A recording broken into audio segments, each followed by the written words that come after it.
பாஜகவுடைய வளர்ச்சி ஜெயலலிதாவுடைய மறைவுக்கு பிறகுதான் வேகம் எடுத்ததுங்கிறது அவர் பாயிண்ட். பாஜக ஜெயலலிதா இருக்கும்போதே இருந்தது. 2014 திரு பொன் ராதாகிருஷ்ணன் அவர்கள் மோடியா லேடியான்னு ஜெயலலிதா கேட்கும் போது 18% ஓட்டு சதவீதத்தை பாஜக கூட்டணிக்கு வாங்கி காட்டினாங்க. ஜெயலலிதா கருணாநிதி 2 பேருமே இருந்த போதே. சோ பிஜேபியோட பிரசன்ஸ் வாஸ் தேர்.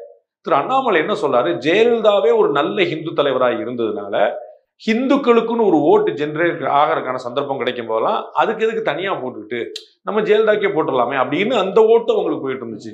இப்ப இருக்கக்கூடிய அதிமுக அந்த திசையிலிருந்து மாறி செல்லும் போது அவர் வேற ஒரு பக்கமா போயிட்டு தன்னை ஹிந்து அடையாளத்தை மறைக்க நினைக்கும் போது, அவருடைய பாயிண்ட் சரிங்களா, நான் உடம்புறேன் மறைக்க நினைக்கும் போது இப்ப இருக்கக்கூடிய ஹிந்து ஆதரவாளர்கள் பாஜக பக்கம் வர்றாங்க.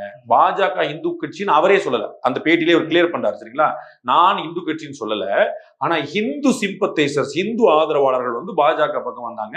ஜெயலலிதா